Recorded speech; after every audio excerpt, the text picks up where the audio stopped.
let's not delay this any longer. Gentlemen, let's pull the cover on this 1969 Pontiac GTO Ram Air 4 convertible.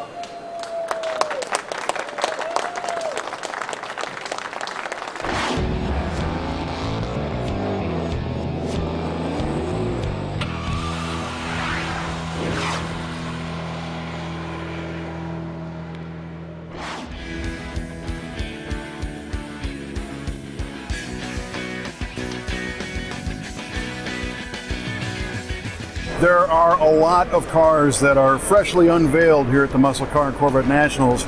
Some of these have undergone some pretty extensive restorations, and Gary, your team just finished your magic on this 69 GTO behind us. Well, this car had a pretty colorful history. Apparently, the drummer for Vanilla Fudge once owned this car. Oh, right on. And ultimately, it ended up running into a tree or a telephone pole, and it was hurt pretty bad in the front.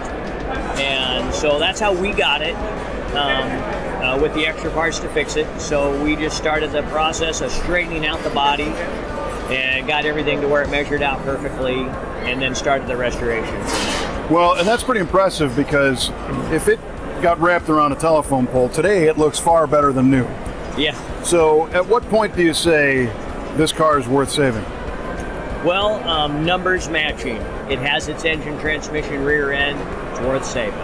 Wow, yeah, that's really impressive, because there was what, 40 some of these made? 43 of these cars made. So. And that 43 quantifies Ram Air 4 convertible 4-speed cars? Yes. Yeah. All the other sheet metal, other than the hood fenders, are original to the cars. Wow. So the Ram Air 4 was a pretty hot motor. What's the specs on this? Rated at 370 horsepower. I think they rated them at 40 or 60 foot-pounds of torque. Yeah. This makes pushing 460 horsepower. Oh, really? And 480 foot-pounds of torque. So you guys dyno this one? Yeah, we dyno all of them. We'll just use a little bit of a nicer forged piston, the factory spec cam always, and then a nice set of rings. If you know, to get up to that 460 horsepower. If you do just a stock rebuild, these are 430 to 440 every time. Yeah, interesting. And then they had a heavy-duty clutch, and this is a Muncie 4-speed? Yeah, M21, so close ratio. 390 gear is the minimum gear. Then you can option a 433, otherwise it's a 390. Yeah. Well, so the technical specs are pretty cool, but I think the wildest thing about this car is no doubt the color. Yeah, the limelight green on green on green. So I wouldn't change it for anything. I think it's fantastic. Yeah. It looks awesome. You could see if it was just sitting on a lot why someone would be more than happy to buy it. Mm-hmm. You know, it looks pretty bad, faded.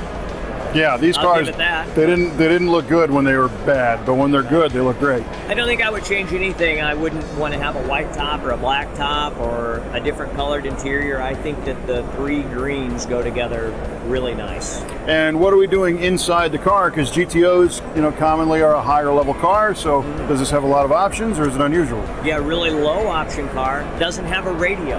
Wow. So that's pretty cool. So it passed around from several different band members, and they never even had tunes. So yeah. But roll up windows, rally wheels, white walls, which is pretty normal on these, and tacking gauges. So very straightforward car.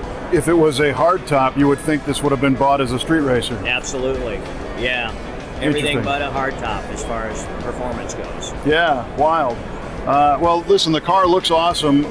We're so happy you brought it out to the Muscle Car and Corvette Nationals and allowed us to help you reveal it to the public. Was this a long process restoration, considering how much work you guys had to do? It's about a year. Yeah. Once we started doing them, that's pretty typical. Yeah, right on. Yep. Well, congratulations on another winner, buddy. You got it. Thanks for sharing it with us. You're welcome. Yep.